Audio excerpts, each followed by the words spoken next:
Okay, everyone, we're going to be continuing the Parshat Ki Tavo. The land is here, and we're in the land.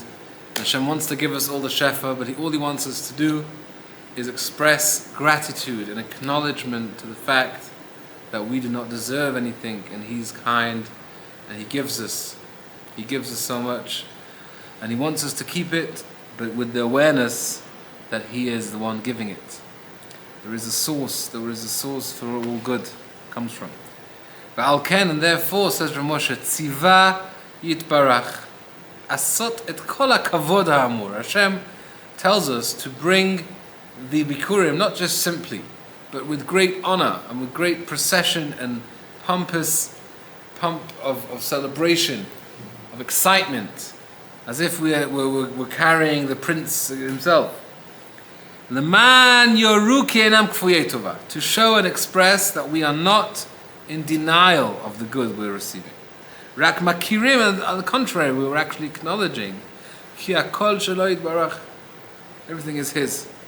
U'meviim reshit kol pri derech kavod, we bring the first ripened fruits in a way of honor. Ki zeh kol ma shevakesh v'yitbarach kol ma shebarach. All He's asking for, everything He's given us, that's all He's asking. One fruit. Ki alo kol ha'olam asher bara b'avur ha'adam. Hashem created the entire world for man. Lo haya kiyem leman yachzik lo tova v'ya'alenu. The entire purpose of creation was that He should create a human being that feels self-sustainable, that feels entitled, and still should overcome that natural tendency to feel that we deserve, and that there is no, we exist just because, and there is no source for creation, there is no designer and provider, and rather we should live in a state of denial of the source. But Hashem created the world in order that He wanted us to become aware of Him and practice gratitude. This is actually the basis of the entire Torah. And where is the proof that this is the entire purpose of creation? Is obvious from the fact that the way this mitzvah is observed, and the fact that this mitzvah is even a mitzvah. What is the purpose of all of this? Why is Hashem telling us? I can understand, for example, that we should bring Maaser to the Levi. The Levi doesn't have land. He's working in the temple. So we give him 10%. So now he has what to live from. So that makes sense. But here, literally, we're saying bring one pomegranate, 2 pomegranates, put it in a basket, and walk for 10 days, 20 days, make a whole thing, tra-la-la out of it. What is the point?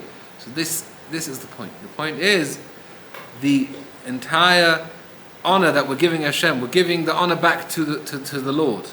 And this is why we take the first fruit, because the first fruit is the one that starts, it's the initial burst forth of the abundance coming from Hashem. And that is the place that we take the reshit, we take the beginning that really includes everything, and we say, I'm bringing it back to you, I'm becoming aware of where this is all coming from. And this is where the rabbis took the wisdom of explaining the mitzvah of Bikurim being the purpose of creation, as they explained the word Bereshit, meaning Bereshit, because of Reshit, and for Reshit, which is the mitzvah of Bikurim, Nivra Olam, Ki Hu Alshech Shul, that we should be grateful, we should consider the good that He's given us, Al HaMichya V'al HaKalkala, for sustenance and shefa, V'Hahekesh B'chol Yeter HaDvarim, Ki Zo B'nyan V'Kulam. This is not only the fact that He's given us sustenance, He's also given us everything. He's given us the entire world. Ki Al Dei Eretz V'Shamayim U'Mazalot V'Chama U'Lvana Nasim U'Mashlim HaPerot. It takes an entire solar system, and the moon and the stars and all of the different parts of the world that actually play a part in the fruits ripening. So therefore, even just by acknowledging Hashem's involvement in one fruit, we're acknowledging Hashem's involvement in the entire universe, because it takes an entire universe to create even one fruit. In that way, we will be aware of Hashem's intelligent design in every part of the world. So this is the main theme of the mitzvah of Bikurim. And now Rav Moshe is going to go, old habits die hard, we're going to go back to asking questions and pointing out points that the Pasuk seems to be hinting to us in the words. So now, V'lavo et biur mikraot, in order to go and explain the verses, V'atachat tevatem, and the connection of the words together, Na'ir b'hem, we will ask the following questions and point out the following discrepancies. Number one, Amro ki tavo, when you will enter. Shemorai, that seems to imply ki b'voam, right away when they entered. Yitchayvu b'bikurim, they become obligated to bring bikurim. But the truth is, v'lo keinu, that is not true. Ki im achar kibush v'chiluk. When did they become obligated in bikurim? Only once they conquered the land and gave it out to the different tribes, which was 14 years later. And as the Pasuk says, the end of the Pasuk says, V'yirishta, you will conquer it, V'yashavta ba, and you will settle in it. So why does it seem to imply in the beginning of the Pasuk, Ki tavo, as you will enter, you should bring the fruits? And it obviously can't be as you shall enter because you don't even have the land yet to give the fruits. So obviously, it's only applicable once you actually settle the land. So that's question number one. Question number two, please. V'cham omro asher Hashem Elokecha noten lecha yira'eh meyutar. You're going to enter the land. Which land? The land. The land. But here again has to explain and elaborate the land that Hashem's giving to you. What is it trying to emphasize? Number three, v'od omro v'yirishta ki kvar huzkara nachala. It says you will enter the land that Hashem gave you as an inheritance, v'yirishta, and you will inherit it. But you've already mentioned that the land is an inheritance. So why are you saying after the inherited land, you're saying you will enter the land that you inherited and you will inherit it? It seems to be a extra and lack of a flow here. Ma gam ki amravi yashavta ba. Not only does it say you will conquer it and inherit it, v'yashavta ba, and you will settle it. That's also included in the fact that Hashem gave you the land, which means that you'll settle in the land. Number four, v'od amrav lakachta v'samta hi yitur u'mehara'u yomar v'holachta batena mirishit el hamakom. The Pasuk says you will enter the land, and it says you shall take the fruits, put it in a basket, and carry it to Jerusalem. Why is it necessary to talk about the taking, putting it in the basket? That seems to be very simple steps. If I would just tell you, carry the fruits to Jerusalem, unless I'm under 4 years old, I would already know that means I need to take it and put it in a basket. What is the point of this very seemingly unnecessary instruction that in order to carry it, you must take and put in basket? Number five, it says you should bring it to the place that Hashem chose, which is the Beit HaMikdash.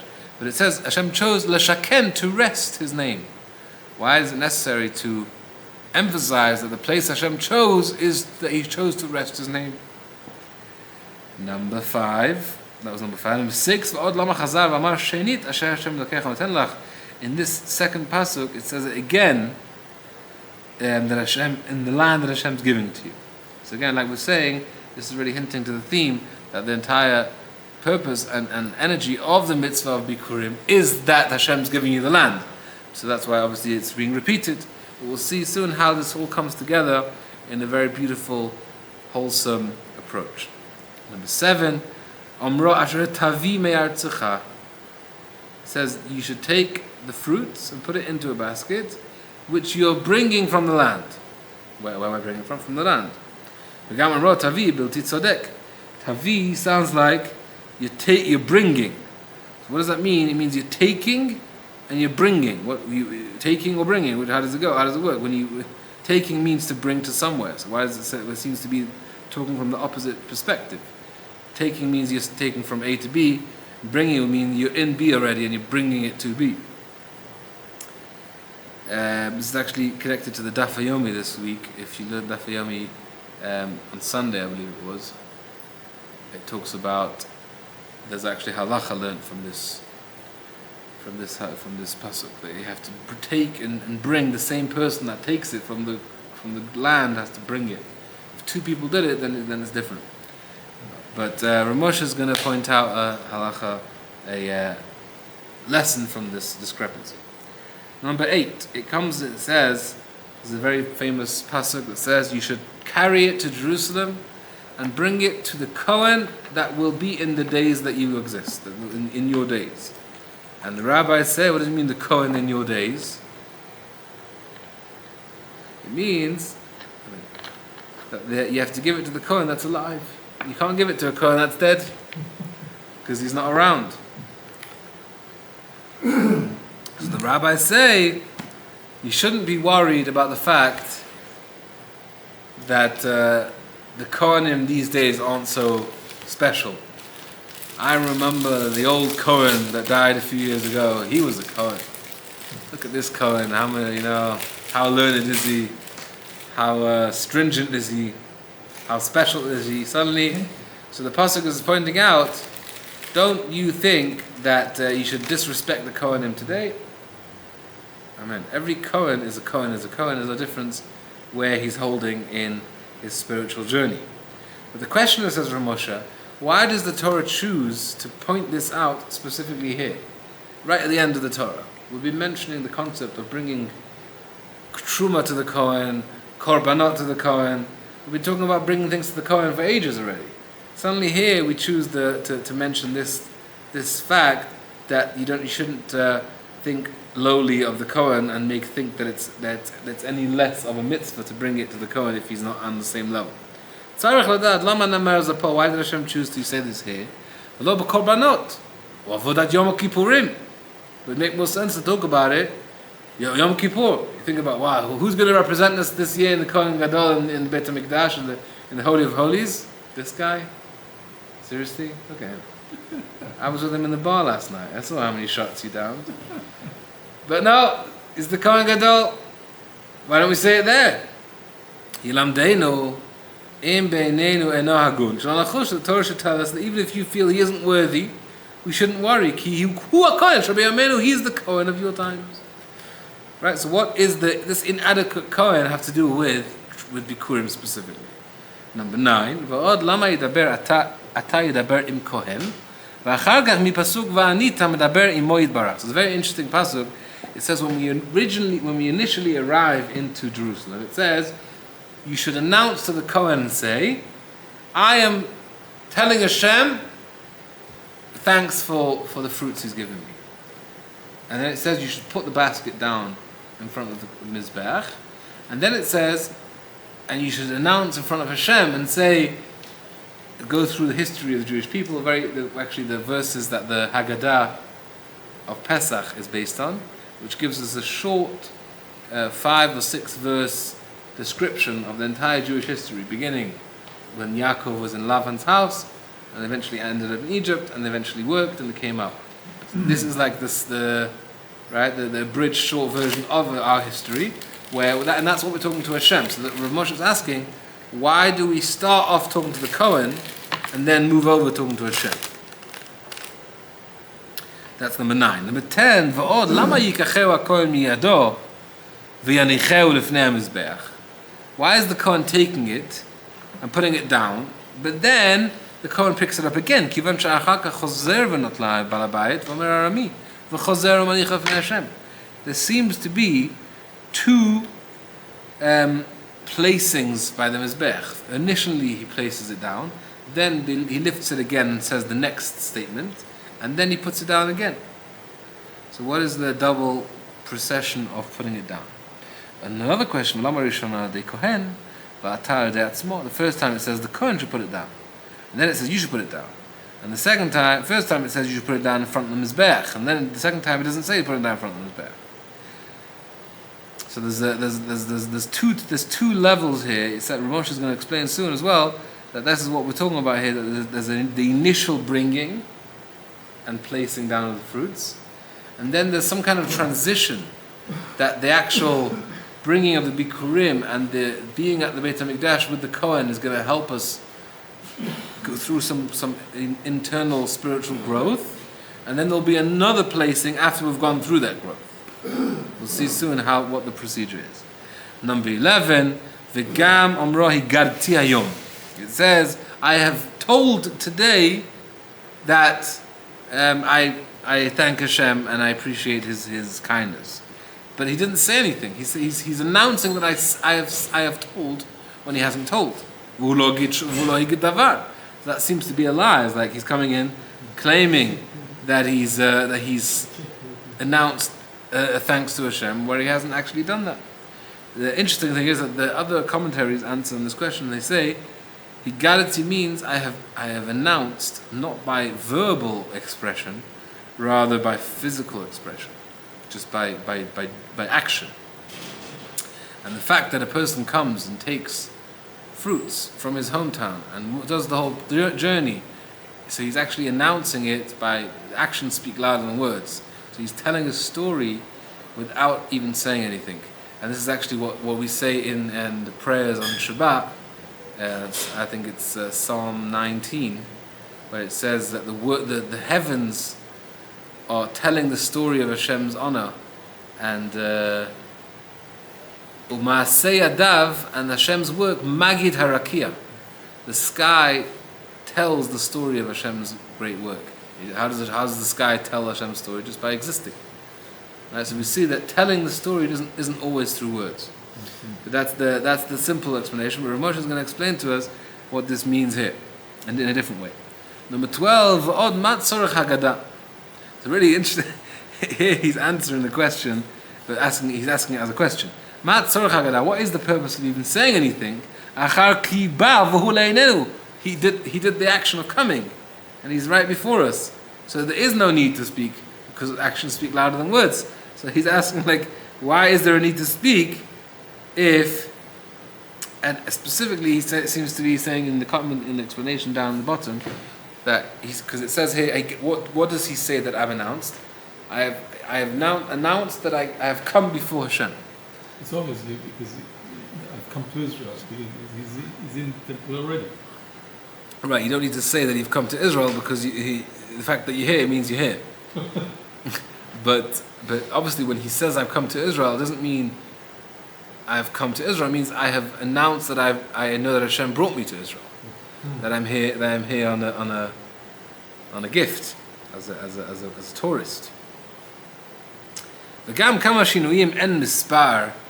There's many different many small changes that Ramosha is going to spare us the details of, but I'm sure if we really want to, we can add another few questions based on this thing, that there's lots of differences between the initial statement that he terem tet be'ad kohen el lashon, comparative to the same similar statements that he says afterwards. So they seem that these things can also be pointed out and explained. What is the change that's happening here? V'chen ma inyan arami el mitzvah zo. What is the point of talking about Lavan, from Aram? How is this connected to the Bikurim? V'chen chol arichut advarim ad tumo. What is the purpose of the entire lengthy description of our history? Ki yeira'u dvarim bilti tzrichim ala mitzvah. They seem to be unconnected to the mitzvah itself to talk about our history. Omnam, says Rav Moshe. We're going to get now to explaining these psukim based on the theme that we just learned earlier. Hinei katavnu, we earlier explained ki ikar kavanato yitbarach. The main purpose of Hashem's intention with this mitzvah, l'harchikeinu mimidat kfui tova, to prevent us from entering this danger zone of being in denial of the good. of being delusional of the fact that we receive goods from Hashem. And to bring us to bring us into gratitude as it should be.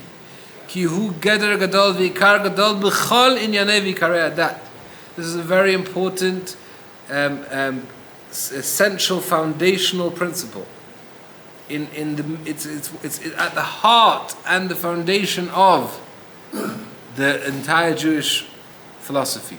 This is all of avodat Hashem is dependent on this energy, on this attitude. Lahakir ki haneshama lo yitbarach. Our soul, our life force is from Him. V'haguf pa'olo, and our body is He created. V'kulanu avadim lo yitbarach, and we are all servants to Him. V'shebischar zeh, and it's only in this, as a reward to the fact that we are His and we serve Him. Makneh lanu ha'aretz l'marasha. That is why He gives us the land as an inheritance. V'im lav, and if we don't live with this awareness and we don't serve Him, ha'aretz te'azev mahem, the land will be taken away from us. V'hu, and this is what Rav Moshe has been telling us now for a few weeks, ki hinei yesh hefresh ben matana li'yerusha. There's a big essential difference between a gift and an inheritance. V'hu, ki hinei b'matana yesh shnei dvarim. There's two things that apply to a gift. Number one, achad sheyesh lachzik tova l'noten. The first thing about a gift as opposed to an inheritance is that a gift we must appreciate and be aware of the kindness of the giver of the gift. That didn't have to give the gift, he could have kept it for himself. A gift can be stopped, meaning that means I'm giving you this gift, but at some point I want the gift to end and I want this to go on to someone else. And even like you can end that second guy's ownership as well. Mashen can be Yerusha. When it comes to inheritance, there is no end. Once the inheritance has gone on to the son, it's his now in order to inherit it, to further bequeath it to his son as an inheritance. When it comes to the land of Israel being given to us from Hashem, both are true. Both answers are true. How are both answers true? Because first of all, He nachalat avot. It's an inheritance from our forefathers. He promised us. But also, simultaneously, matana. It's also a gift. Why is it also a gift? It doesn't say in the Torah, in the promise that Hashem told the people, our forefathers, that He's going to give the land. He doesn't say which generation He's going to give it to. Hashem can wait patiently to give it to. He's got endless time, as long as they are descendants of the forefathers. So the fact that He's going to give it to these people is because He decided to gift it to them and choose this specific generation. Because it's also a gift, it means that it's not constant. It can be ended. If we are worthy, the land will be ours. If not, it will be given to the king of Babylon, or Biyad Edom, to the Romans. As it was already in our history, with the first destruction and the second destruction. As the Torah makes well known, if the Jews forsake Hashem, then the land will forsake them. If we would have done Hashem's will, we would have not have left the land ever. We would have continued inheriting the land, which inheritance continues forever. And this is how we'll explain the pasuk, and we'll finish with this. When you will enter the land and you will walk in there. What does it mean you'll walk in there? As if it's your home. You'll walk in there as if it's a natural inheritance. You just walk in there as if it's yours. You should know that it's not so simple that it's just yours. Ki achad Torah matana v'lo be'echlet. One of the attitudes that Hashem, one option that we choose how Hashem gives us the land is in a way of a gift that isn't forever. Ki imodenu noten b'chol dov v'dol lefi ma'asem. The truth is that Hashem can constantly give it, and it depends on our choice and how we take the land, how we behave in the land. Gam be'emet hi nachlam b'techa. It's also an inheritance. So what does the pasuk say? You're going to come into the land that I'm giving an inheritance. In one land, it's a giving. Giving means it can also be taken, but it's also an inheritance, which means that it can't be taken. So how does that work together? That the truth is, through you giving bikurim, giving the first fruits to Hashem, taking it from your own property and saying it's not mine, that itself is going to make it yours. Then I'll consider the land to be yours completely. Then it will be you're taking from your land. You'll take from the first fruits. I'm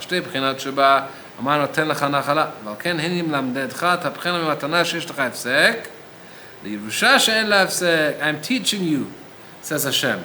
What is the way? How is it possible for the Jewish people to take this pending gift that is constantly in the state of uncertainty and make it an inheritance? How do you do that?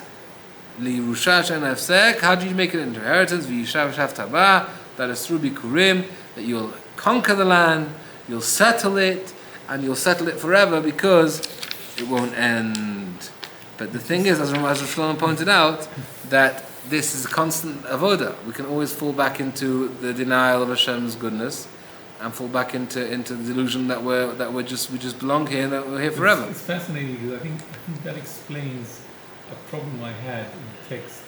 The Rav Alshech doesn't actually mention it, but he alludes to it. In the beginning, when you come with the beginning and you talk to the Kohen, you refer to God as your God, meaning Elohecha. I'm coming to your God, the Kohen's God. He only becomes the person's God once he's given the Bikurim. So Moshe says that. Oh, he says that? Later on, yeah. That's the next piece. He's not his God. So you are the Alshech already. Wow, that's amazing. It's only because you explained it. It occurred to you now? It occurred to me now. I've been holding this question for a year or 2 years. Wow. Yeah. Yeah, this is actually literally the next piece. Oh. So we'll continue that next time, Ezrat Hashem, i.e. in